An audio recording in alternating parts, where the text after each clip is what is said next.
John, I guess to kick it off, any updates on Owen Tippett and also Cam Atkinson? Still both day to day. Yeah. Bristol line, same thing. Same. You expect any of them to play tomorrow? No.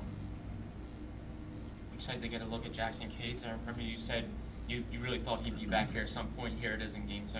Yep. He's going to he'll be at the center ice position. I like what Laz did at the wing last night, so he'll come in with tip out and play center. John, last time you talked about a shift in the second gear where Delorier was banging some bodies around it, and you felt that kind of swung things a little bit the other way. Can you talk about what that does for the bench and the team when one player comes out and brings a physical element like that? Well, it's a big part of his game. I don't think that's dead in this game yet. I know a lot. I know it's gone to a lot of speed and skill, but I think that's part of the game that is still there. And immediately after that shift, that's when we score a couple of goals pretty quickly. Now, is it because of that? I don't know. But a guy like Nick, he can change momentum. I think momentum swings in our game are very important. And that type of guy, with the willingness he has, and he can get there, can do that for us. So it's still a big part of the hockey game. Speaking to Tanner Lazinski, how nice is it as a coach to have a guy who can play a fourth line role, but if someone like Owen Tippett, who's in a scoring role, gets hurt mid-game, you can bump him up and he can play a scoring role and not really miss a beat? Yeah, utility in our league is so important because of injuries, of just trying to get something to go in momentum, or to have guys that can play different positions. He's played right wing before, and I for me, it may have helped him putting him there because it doesn't put as much pressure on him as that center ice position because it's so much more encompassing. So I'm going to keep him there. I like what he did with that line, and he's a big body, and I'm hoping he keeps growing. I don't know how much you knew about Scott Long before you got here, but what stood out to you just through training camp and the time you've been around him? Well, I know lots. I've seen him play. I know his good buddy Jenner that I had in Columbus, and Jens and I talked about him when I got the job, and watched him play. He brings people into the game with him. The way he plays, does all the dirty things. Another guy that can play wing, center, bounced him around last night when we had the injury. He wore an A, and I think that's for the reason. Other people didn't. He was only one A on our team last night, and I thought he deserved that. So he brings a lot of that stuff to us. You've talked about that hardness that you want guys to have, and some guys maybe that's not a forte for them. There was no adjustment period for Scott. It almost seems like he is the ideal player for how you want this team to play. Am I correct in that? Yeah, I think he can be a leader on the team because he drags people into it with him. Those guys, teammates see what he does, all the different things that he does, and the willingness that he has. It almost forces them to, the guys that aren't as willing, forces them to bring that to their game. In a team sport, that's very important, and that's the intangibles Scotty brings sometimes outweighs what he does on the ice. It's the intangibles that are very important also. I was going to ask that. He seems like a guy who's never had a bad day, just the years I've been around him. And when times are bad, you kind of need that element in the locker room, not jokey, but somebody who can make the rink a fun place to come. Yeah. I know you haven't been here all that long, but have you noticed that tough days in training camp where he's got that positive mindset? I haven't spent a lot of time talking with him. I don't really know. I think he's when I've been dealing with him here, I think he's got a pretty dry sense of humor. I just like the way he plays. And before he even plays, I like the way he carries himself. He's a solid pro, and the guy coach's best buddy out there in Columbus is so similar. And he was a very important guy for us out there in Columbus. So I kind of put those two together, and you come up with it. So it's important for a club. John, you mentioned after the game last night that you want to see the team maybe go up the middle a little bit more. You said that Tony does that. He's willing to do that, but it's something you want to see more of from the rest of the team. How do you as a coach go about getting guys to be willing to do that? Is this something you can do in practice, or is it just trying to foster confidence? Yeah, it's hard in practice. I guess the biggest thing we as coaches can do is try to take away the fear of making a mistake there, making a play up the middle. The way teams forecheck, the way they come down the walls. I mean, Jersey was banging the walls, strong side, weak side, and we were kind of throwing it into it. Sometimes you have to. You're under pressure, and we're trying to advance the puck, and the next guy in line who has that puck has to do the battling to get it out in the neutral zone. But there were plays in the middle that were there, and it's not so much practicing it, it's trying to the players understand us that we're not afraid of a mistake there. Odds are if we can gain some confidence and make those plays, one ends up into a bad situation, we can live with it, because I think in the big picture, coming up the middle is a very important part of getting out of your end zone now. So, and some of it is the player just trusting their skill. Mental, don't be afraid to make a mistake. Physical skills is just feeling confident you can do it.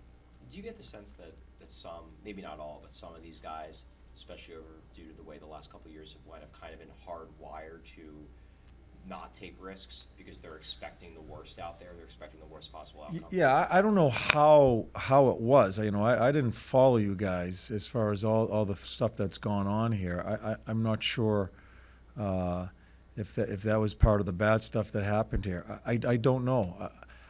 We need to try to release them. We need to try to foster some confidence that we're not afraid to make those plays. I think you need to understand it's part of our concept. We need to try to come out the middle, and some of it falls on the player without the puck. He needs to get himself in position where I call it basically demanding the puck by not saying a word. By your position. If you're in the right position, you're almost saying, you got to give it to me, man. And so part of it falls on, and part of our problems last night were both. Some people not seeing it, but sometimes our people just weren't in place. Back to Nick Delorier, if I can, John. Mm-hmm. Have you gotten a sense of just how team first he is, and what he does on the ice, off the ice? Oh, yeah. And how important are those guys to the makeup of the team? Yeah, I mean, that's a big reason why we tried to chase him down. And we did our homework on him. The teams that he played with loved what he did in the room. I think he's a good veteran pro. It's a tough position. I'm trying to get him as many minutes as I can where he's killed penalties. I thought he did a fair job. We still have a little work to do at our penalty kill, him being one of them too.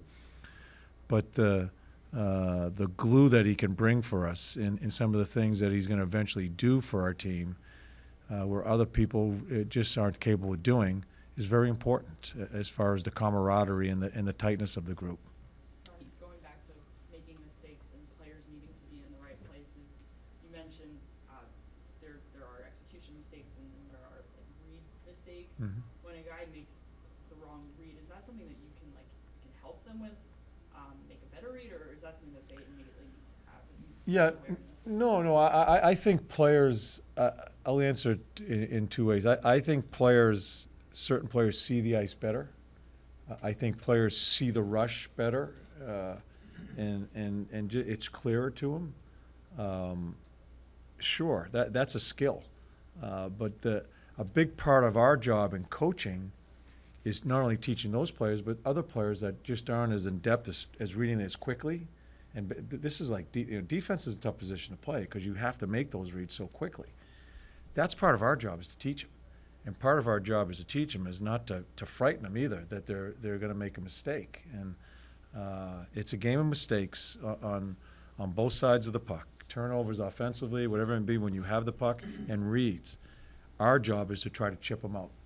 Where I will get aggravated if it's the same mistake all the time. And that's something that's when you kind of end up leaning on a guy is why. But we got to do a good job in coaching them in these type of situations. And it's easier for some guys, not as easy for others. It's all depends on what the player is. John, last night between Tippett going down and Lazinski moving from center up to Frost, the wing of the Frost line, you ended up basically with rotating 10 players. How much of that was a reflection of who was going and how how the game flow was going? Yeah. And was any of it a reflection of how Hodgson was playing? No, Haji struggled, and so he did. He struggled, and I have to make those calls and along the way. And I got into when Tip went down and Haji struggled. It kind of hurt Nick a little bit because I just started going. I just felt the flow of the game. I ended up going 3 lines quite a bit there that second half of the game. I liked what the lines looked like when I put Laz over on the right wing. I thought Kevin's line was going. I just wanted to.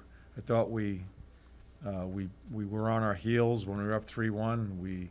I thought we gathered ourselves a little bit, and I just wanted to keep a flow going. I tried to mix Nick in, but at that point I wasn't playing Haji. I felt I just couldn't play him at that particular time, and that's what I went with.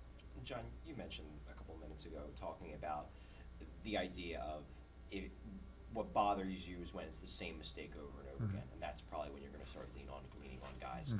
How much of a, I guess, time frame will you give guys to show that they can, take the coaching they're receiving and use that to improve?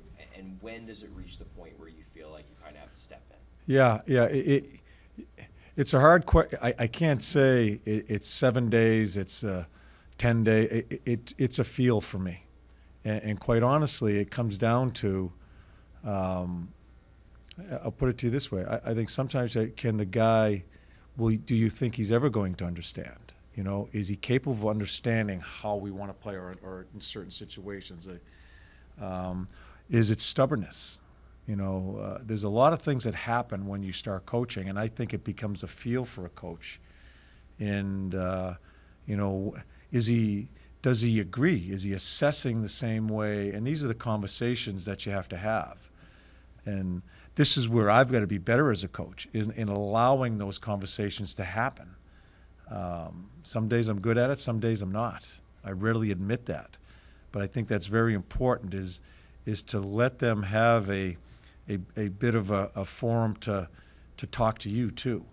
Then you gather all the information, and then any particular day you may just have had it and say, you know what, it's just not going the right way. I need to change in a different way how they approach me to him. So it's all a feel for me. John, going back to Hayden Hodgson, he's still here. What are you challenging him to do now in order to kind of get back into? Well, I just want to. I don't think he's had a great camp. Again, I don't know him as well as the others. I know he's come a long way in talking to the organization, Chuck and everybody. I believe he was in the East Coast Hockey League a couple of years ago, and he's battled, and I appreciate that. I have to make decisions. Can he handle the National Hockey League right now? It's not one particular thing. It's just in a general sense. Is he ready to play in the National Hockey League? Last night, I decided he wasn't for that game when I shortened the bench after the injury and all that. So these are decisions we have to make. And as I've said with the defensemen, there's going to be a revolving door here of giving other people opportunities, and that's going to take some time. Maybe you rotate players through here for a number of weeks, maybe a number of months, and you decide, okay, we think he's ready to be a National Hockey Leaguer. I think Haji's in that.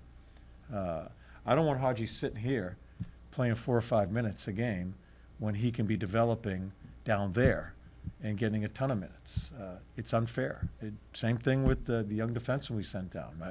I don't think he was ready. I don't think his camp was good. He's got to go play those minutes in a great, great league down there in the American Hockey League. Those are all the things we go through, and then we'll figure out who do we really think is going to stick and be a bona fide National Hockey Leaguer.